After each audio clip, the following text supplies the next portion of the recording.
भारत के लोकतांत्रिक मूल्यों में कोई भेदभाव नहीं है, न धर्म के आधार पर, न जाति के आधार पर, न उम्र के आधार पर, न भूभाग के आधार पर। देश के प्रधानमंत्री अमेरिका में कहते हैं कि डिस्क्रिमिनेशन नहीं होता है, तो फिर मणिपुर में 300 चर्चेस को जला दिया गया। बताइए वो क्या है? डिस्क्रिमिनेशन नहीं तो क्या है?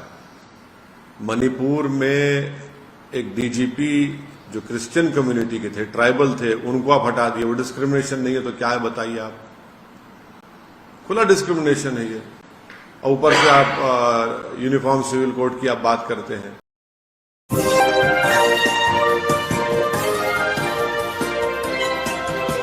के नाम पे डिस्क्रिमिनेशन करता है। और फिर उसके बाद हम देख रहे हैं कि जहां जहां बीजेपी की सरकारें हैं वहां पर किस तरीके से झूठे इल्जामात में घर को तोड़ दिया जाता है, मॉब लिंचिंग हो जाती है, गाय के नाम पर लोगों को मार दिया जाता है। तो ये तो खुली चीज है, तो दुनिया से छुपी हुई नहीं है।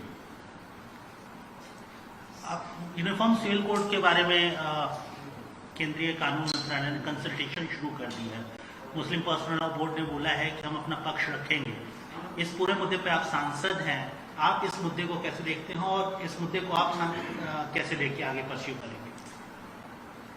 पिछले लॉ कमीशन ने जब इसी तरह से ओपिनियन मांगा था तो हमारी पार्टी ने अपनी तरफ से उनको लिख कर दिया था, पूरा एक ओपिनियन दिया था हमने, और उसमें हमने कहा था कि इस देश को यूनिफॉर्म सिविल कोड की जरूरत नहीं है, वो पूरा वहां पर है। उसके बाद लॉ कमीशन ने भी कह दिया कि अब यूनिफॉर्म सिविल कोड की देश को जरूरत नहीं है। अब नया लॉ कमीशन ने फिर से एक एक्सरसाइज शुरू की है जो हम समझते हैं गैर जरूरी है, और उन्होंने अपनी राय देने के लिए कहा है। हमारी पार्टी जरूर अपने ओपिनियन देगी उनको बनाकर, और जब देगी आपसे इंशाल्लाह आप तमाम मीडिया के जिम्मेदारों से हम शेयर करेंगे। यूनिफॉर्म सिविल कोड की बात कर रहे हैं।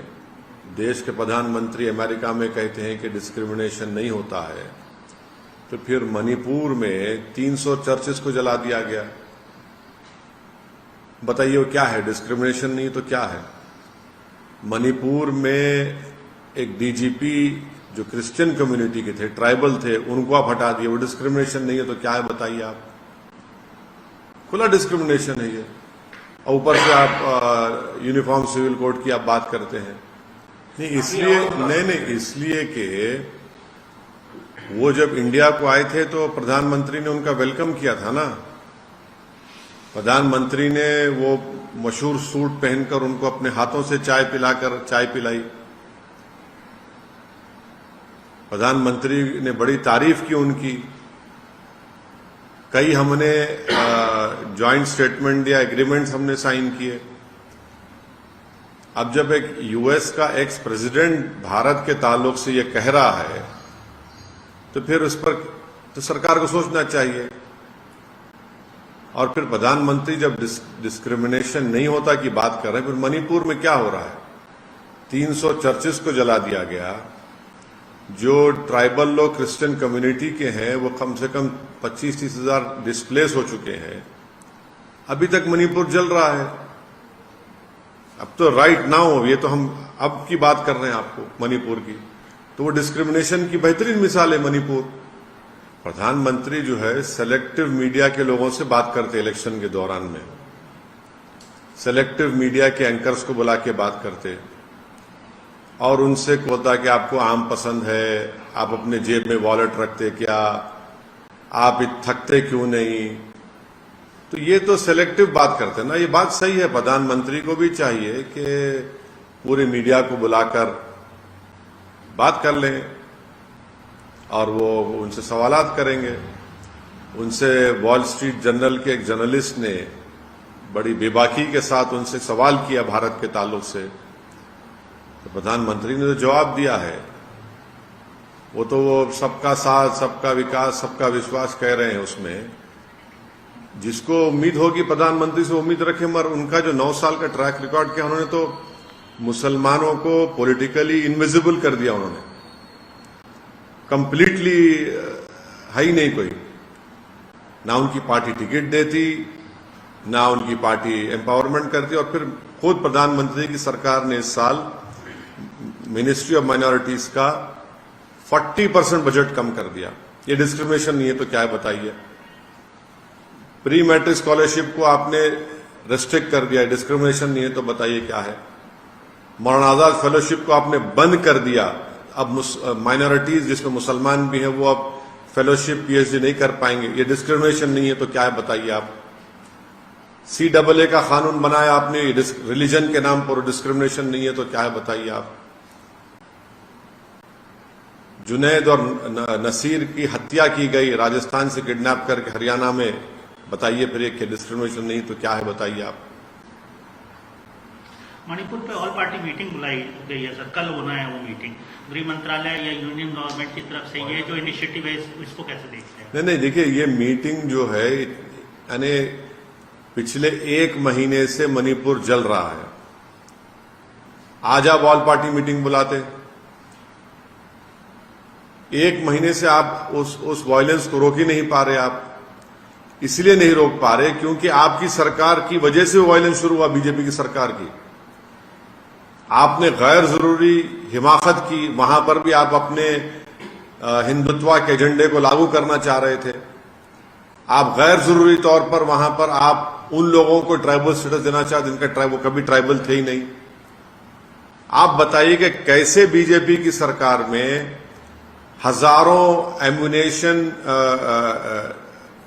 कार्टेजेस लूटे जाते हैं, 4000-5000 के करीब हथियार लूटे जाते हैं पुलिस एकेडमी से, कैसे होता है सब बताइए? ये तो इनकी नाकामी है। आप आज ऑल पार्टी मीटिंग बुला रहे हैं, आप क्या होगा ऑल पार्टी मीटिंग में? हम तो उम्मीद कर रहे थे कि प्रधानमंत्री खुद मणिपुर जाएंगे, वहां पर जाकर वो उन लोगों को समझाएंगे, उन लोगों से अपील करेंगे, मगर सरकार उस पर ऐसा लग रहा है कि बिल्कुल सरकार के पास कोई वो ही नहीं है, कुछ आंसर ही नहीं है उसके ऊपर। ना गवर्नेंस दिख रहा है वहां पर, कुछ गवर्नेंस नहीं दिख रहा वहां पर। मणिपुर को तो छोड़ दिया गया, भाई जलता है जलने दो। मोदी सरकार सरासर नाकाम साबित हुई मणिपुर में। इतने दिन से कैसे जलता है मणिपुर बताइए आप? हैदराबाद को लोग आ गए हैं वहां से अपने घर बार छोड़कर। आप देखिए एक इंग्लिश अखबार की रिपोर्ट, हैदराबाद को आगे वो लोग, जिसमें से एक तो अपना नया बनाया घर को छोड़कर आगे वो लोग।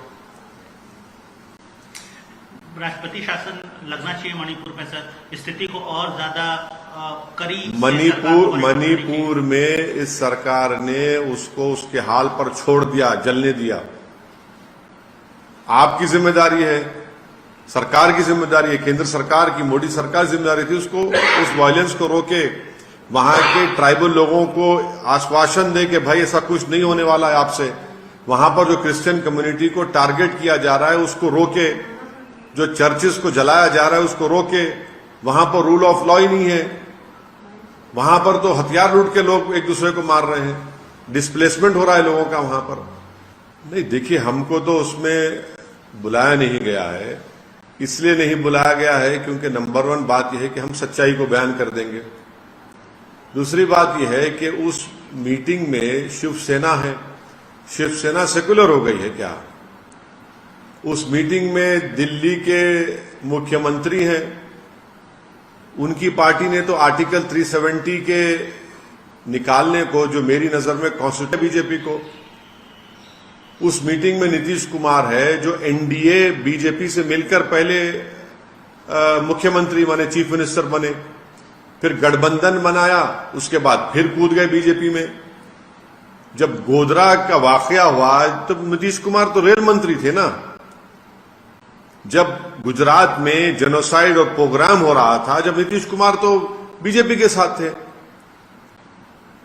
आप अगर ये एजेंडा आपका है कि हम सिर्फ मोदी को हराएंगे या बीजेपी को हराएंगे, तो फिर आपका एजेंडा क्या है बताइए? चलिए, कांग्रेस पार्टी ने तो यूएपीए का जब अमेंडमेंट अमित शाह लाए थे 2019 में, उन्हें सपोर्ट किया उसको।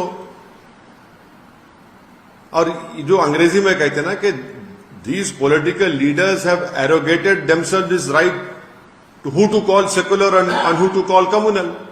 आपका ट्रैक रिकॉर्ड क्या है? एनसीपी में अजीत पवार और देवेंद्र फडणवीस सुबह सुबह मुख्यमंत्री और डिप्टी सीएम बन गए। क्या है उसमें बताइए? कौन सा एजेंडा है आपका? क्या करेंगे आप बताइए? आपके बिहार में नीतीश कुमार के होम डिस्ट्रिक्ट में एक 100 साला मदरसे को जला दिया गया। आप वहां पर नहीं जाते, देश के पूरे लोगों को बुलाते हैं वहां पर, अपोजिशन लीडर्स को। आप इस अपोजिशन मीटिंग को कैसे देखते हैं सर? 16 अपोजिशन पार्टीज इस मीटिंग में शामिल हुए। करीब करीब 130-135 लोकसभा सीट का ये पार्टियां नेतृत्व करती हैं या इनके सांसद ये कंटेस्ट करते हैं, इनके सांसद होते हैं। कैसे देखते हैं इस मीटिंग को? 2024 के लिए कितना इंपॉर्टेंट? नहीं, सुनिए, हम भी नहीं चाहते कि 2024 में दोबारा देश के प्रधानमंत्री नरेंद्र मोदी बने। हम भी नहीं चाहते, हमारी भी कोशिश होगी। मगर आप इन लोगों का ट्रैक रिकॉर्ड क्या है? कांग्रेस बोलती कि नहीं हम सबसे आगे रहेंगे, नीतीश कुमार ख्वाब देख रहे हैं कि मैं प्रधानमंत्री बन जाऊंगा, दूसरे लोग सब अपने अपने ख्वाबों को देख रहे हैं, हम लोग अपनी अपनी बात कर रहे हैं। आपने तो किया ना। जब गुजरात के वक्त आप रेलवे मंत्री थे, गुजरात जलता रहा, आप बीजेपी के साथ थे, फिर आप मुख्यमंत्री बन गए नीतीश कुमार साहब, फिर महागठबंधन बनाया, फिर मुख्यमंत्री बने, फिर आप चले गए, फिर आप वापिस आए। दिल्ली के मुख्यमंत्री तो 370 में बीजेपी को ओपन सपोर्ट करे, आज रो रहे हैं पूरे देश में कि बीजेपी ने ऑर्डिनेंस जारी करके मेरे इख्तियारात छीन लिए। आप तो 370 का सपोर्ट करे थे। आप बात करते हैं कम्युनल सेकुलरिज्म की और वहां पर शिवसेना के साथ आप अलायंस करके मुख्यमंत्री बनाते हैं उनको, उद्धव ठाकरे को, और शिवसेना वहां पर है।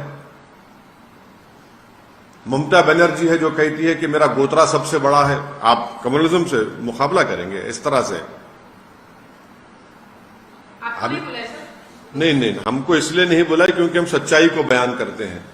और वहां पर ये जितने भी लोग हैं, जितने भी नेता वहां पर हैं, ये 3 चीजों को नहीं चाहते कि इंक्लूडिंग बीजेपी, कि मुस्लिम, दलित और आदिवासियों का पॉलिटिकल एम्पावरमेंट हो। ये चाहे ये लोग हो या बीजेपी, कभी नहीं चाहेंगे लोग कि मुसलमान, दलित और आदिवासियों का पॉलिटिकल एम्पावरमेंट हो। सर, उनका विजन कैसा देखते हैं? मगर ये जो अपोजिशन पार्टी से, आप भी अपोजिशन पार्टी है, आप तो चीफ है, तो मतलब आप कैसा देखते हैं? इनका विजन कैसा देखते हैं? क्या विजन है बोलिए आप, मेरे को नहीं मालूम। सिंपल देखें, बीजेपी से लड़ना है, उनको हराना है, इसीलिए तो ऐसा हो जाए। ये विजन है, ये विजन है आपका, ये विजन है आपका। आप ये विजन को लेकर जाएंगे देश के सामने? चले जाइए, मालूम होता आप लेकर जाइए। अगर आप जो कह रहे हैं उनका वो विजन है, इसको विजन बोलेंगे आप? आपका विजन क्या है? आपका एजेंडा क्या है? कैसा होगा ये? I don't know. You see, we don't want Mr. Narendra Modi to again become the Prime Minister of this great country of ours in 2024. And for that, we'll be using our whatever efforts which are there. But this particular meeting which is being held today in Patna, what is the track record of all these political leaders who have assembled over there? Isn't it right that because of Congress, BJP came back into power twice? Isn't it right to say that Mr. Nitish Kumar was the railway minister when BJP, when the Gujarat genocide and program happened? He became chief minister because of alliance with BJP. He left BJP, formed Mahagathbandhan, became the chief minister, again left them, joined BJP, now again he has left them. Thirdly, Shiv Sena. Has Shiv Sena become a secular party? That Shiv Sena where Mr. Uddhav Thackeray as the chief minister stood up in the Maharashtra assembly and said that yes, we are proud of demolishing Babri Masjid. The chief minister of Delhi supported BJP when in the Lok Sabha and Rajya Sabha when Article 370 was removed in an unconstitutional way. What is this? Mr. Nitish Kumar as the chief minister could not visit his own home district when a communal riot happened and 100-year-old madrasa was burned down. He could not go over there. So we don't know. They are doing it. Let us see what happens in the future. I can only say I am reminded of this Urdu शेर that इब्तदा इश्क के आगे देखिए होता है क्या, और दूसरा क्या है कि हुनूस दिल्ली दूरस्त। सर कौन लगता है आइडियल पीएम? देखिए आप जो है ना नरेंद्र मोदी जो चाहते हैं वो पूछ रहे हैं आप। नरेंद्र मोदी ये चाहते हैं कि चेहरे सामने आ जाए और मैं सबको देख लूंगा। हम ये कह रहे हैं कि चेहरे नहीं, 540 लोकसभा की सीटों पर नरेंद्र मोदी से मुकाबला होना चाहिए। आप जिस दिन चेहरों को लेकर आएंगे, ये चेहरा है, ये चेहरा है, ये चेहरा है, भाई ये चेहरों को लेकर आएंगे, बीजेपी को फायदा हो जाएगा। चेहरा होना चाहिए बेरोजगारी का, चेहरा होना चाहिए मॉब लिंचिंग का, चेहरा होना चाहिए इन्फ्लेशन का, चेहरा होना चाहिए जीडीपी का जो गिर रहा है, महंगाई जो बढ़ रही है, ये चेहरे होने चाहिए, ये मुद्दे होने